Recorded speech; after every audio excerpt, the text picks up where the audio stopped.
বাড়ির বউ তো নয় যেন কাজের মেয়ে। কিছু কিছু পরিবার মনে করে ছেলেকে বিয়ে দিলে যেন বউ বউ না, বাড়িতে একটা কাজের মেয়ে নিয়ে আসছে। অনেক কথা অনেক গল্প হবে, তার আগে আমি আমার পরিচয়টা দিয়ে নিই। আমি রুমি সিম্পল লাইফস্টাইল থেকে বলতেছি। আজকে আবারও হাজির হলাম নতুন একটা ভিডিও নিয়ে। জুম্মা মোবারক সবাইকে, আশা করি সবাই ভালো আছেন, আল্লাহর রহমতে আমিও অনেক ভালো আছি। আজকে সকাল থেকে মনে মনে ভাবছিলাম যে বিকেলে একটু বাচ্চাদের নিয়ে বাইরে বেরোবো। তো তার আগে তো সকালে নাস্তা করে নিলাম বাচ্চাদেরকে নিয়ে, ওটা দেখানো হয় নাই। আর এখানে দুপুরে ঝটপট রান্না হচ্ছে। তো আমি আজকে এখানে রান্না করছি। আর এই ভিডিওটা আমার আজকের না, আমি গতকালের এটা ভিডিওটা শুট করে রাখছিলাম। তো সেটা আর করা হয় নাই। তো এই ভিডিওটা আমার গতকালের। তো এখানে রান্না করছি মুরগির ডিম। আর ডিম তো মুরগিরই হয়, তো যাই হোক। আর এখানে কিন্তু আমি বেশ কয়েকটা পেঁয়াজ আর আলু দিয়ে ভুনা করে নিছি। তো ওই তো দুপুরে খাওয়া দাওয়া করে ঘুমিয়ে গেছিলাম, বিকেলে বাচ্চাকে নিয়ে বের হচ্ছি। তো যেটা বলতেছিলাম, তো আমার না ছোটবেলা থেকেই একটা মানে নেশা, হয়তো সব বাচ্চারই এরকম নেশা ছিল ছোটবেলায়। তো আমার এটা একটা গল্প বলি আপনাদের সাথে শেয়ার করি। এটা গল্প না, এটা একটা বাস্তব কথা। এটা আমার জীবনেরই কথা। আমি না দোলনায় চড়তে খুব বেশি পছন্দ করতাম, সত্যি কথা। আমার কাছে দোলনা না অনেক পছন্দের একটা জিনিস।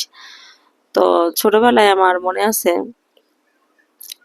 আমি দোলনায় চড়তে গিয়ে প্রায় সময় দোলনায় চড়তাম। তো আমার মা করতো কি হচ্ছে, উঠানে গাছে দড়ি বাঁধিয়ে আর নিচে অথবা বস্তা অথবা হচ্ছে যে পিঁড়ি আছে না, পিঁড়ি। তো গ্রামে তো আগে যে যেগুলো চলতো, আজ থেকে আরো বহু বছর আগের কথা। তো হচ্ছে দোলনাতে বসিয়ে রাখতো, ওই পিঁড়ি অথবা বস্তা দিয়ে বসিয়ে রাখতো। তো একবার আমার মনে আছে দোলনা খেলতে গিয়ে হয়েছিল কি, আমি পানিতে পড়ে গেছিলাম। তো সেখান থেকে আমার চাচাতো ভাই আমাকে উঠাইছিল।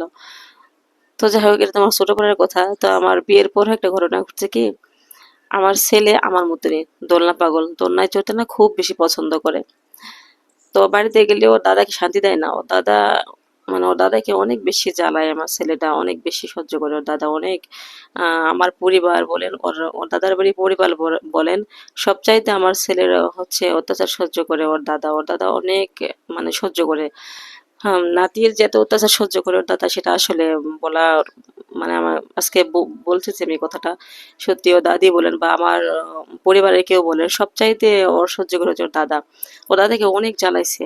তো যাই হোক, তো বাড়িতে গেলে এরকম দোলনা আর জন্য করতো যে আমাকে দোলনা টাঙিয়ে দাও, আমি দোলনা খেলবো। তো ওর দাদা এরকম দোলনা টাঙিয়ে দিত। তো আমাদের উঠানে একটা গাছ ছিল। তো আমাদের উঠানটা অনেক বড়, মাসাল্লাহ। তো উঠান না ওটা, ওটা হচ্ছে যে বাইরে যেটা আমাদের গ্রামে খলা বলে, আপনাদের কে কি বলেন জানি না। তো আমাদের হচ্ছে বাইরে খলাতে একটা গাছ ছিল। কিন্তু উঠানটা অনেক বড়, উঠানেও গাছ আছে, কিন্তু উঠানে তো ছেলেপেলে খেলে না, বাইরে একটু খোলামেলা, তখন ওখানে খেলে। তো উঠানের একটা বড় একটা কাঁঠালের গাছ ছিল, ওখানে আমার ছেলেকে আমার শ্বশুর হচ্ছে দড়ি বাঁধিয়ে দিচ্ছিলাম। তো ও খেলে। তো আমি করতাম কি, ওই যে আমার দোলনায় চড়ার নেশা, দোলনা দেখলে আমার তো চড়তে ইচ্ছা করে। তো আমি করতাম কি হচ্ছে, দেখি আমি তো বাড়ির বউ, বাড়ির বউয়ের তো সবকিছুতেই বাধা। মানে বাড়ির বউ যেটা করবে সেটাই দোষ। মানে শুধু আমি না, আমার মতো এরকম অনেক অসংখ্য মেয়ে আছে, যেটা করবে সেটাই দিয়ে দোষ। খেতে গেলেও দোষ, উঠতে গেলেও দোষ, বসতে গেলেও দোষ, কাজ করলেও দোষ, কাজ না করলেও দোষ। অনেক অনেক মেয়ে আছে, অনেক। তো করতো কি হচ্ছে, ওই দোলনা দেখে আমার উঠতে মন চাইতো। তো আমি এবার করতাম কি, যে আশেপাশে মানুষজন দেখলে কি বলবে বাড়ির বউ দোলনায় চড়ছে। তো মানুষজন যখন থাকে না, তখন আমি দোলনায় টুপ করে উঠতাম। তো উঠে এরকম দোলনায় চড়তে চড়তে তো দুই একজন আবার হুট করে গেট দিয়ে বের হলে দেখতে পেত। তো তারা পিছনে আবার গবেষণা করতো। এটা সত্যি কথা। হ্যাঁ, অমুকের বাড়ির বউ দোলনায় চড়ে, কাজ নাই কাম নাই, মানে মানে বাড়ির বউ হওয়াটাই যেন অপরাধ। হ্যাঁ। তো পিছনে পিছনে না অনেক সমালোচনা করতো। তো আমি এটাই ভাবতাম যে আসলে বাড়ির বউর কি সবকিছুই নিষেধ।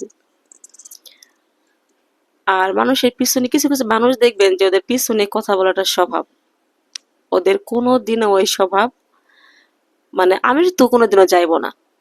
ঠিক আছে, আমি তো কোনোদিনও পিছনে কথা বলার স্বভাবটা যাইবো না। বিশেষ করে বাড়ির বউদের তো দোষের কোনো শেষই নাই। বাড়ির বউ ভালো কিছু করলেও দোষ, মন্দ কিছু করলে তো কোনো কথাই নাই। ঠিক আছে, ভালো কিছু করলেও দোষ, মন্দ কিছু করলেও দোষ, খাইলেও দোষ, উঠলেও দোষ, বসলেও দোষ। আর বাড়ির বাড়ির ছেলেদের জন্য, বাড়ির ছেলে মেয়েদের জন্য সব ছাড়। শুধু এটা আমি না, এটা আমার মতো হাজারো নারীর কথা। ছেলেকে বিয়ে দেওয়ার পর অনেক শ্বশুর শাশুড়ি মনে করে সে ছেলের বউ না, বাড়িতে না একটা কাজের মেয়ে নিয়ে আসলাম। তো সেই সব মানে কাজের লোক হিসেবে ট্রিট করে। আমি ওই সব শ্বশুর শাশুড়িদের বলবো কি যে আপনারা বিয়ে করানোর সময় ছেলেকে হচ্ছে ওই ভদ্র বাড়ির মেয়ে, শিক্ষিত মেয়ে এগুলো খুঁজবেন না। একটা কাজের বেটি খুঁজবেন। দেখবেন কাজের বেটি না, মানে খুব সহজে আপনার ছেলেগুলো চলে আসবে, কোনো সমস্যা নাই। শিক্ষিত পরিবার, ভালো মেয়ে, ভদ্র মেয়ে এসব খোঁজা তো দরকার নেই। এসব খুঁজলে আপনার ঘরে আসে ওই যে সকালে রান্না করবে, দুপুরে রান্না করবে, রাত্রে রান্না করবে, বিকেলে চা করে দিবে, আপনার পা টেপে দিবে। এগুলোর আশা করবেন না।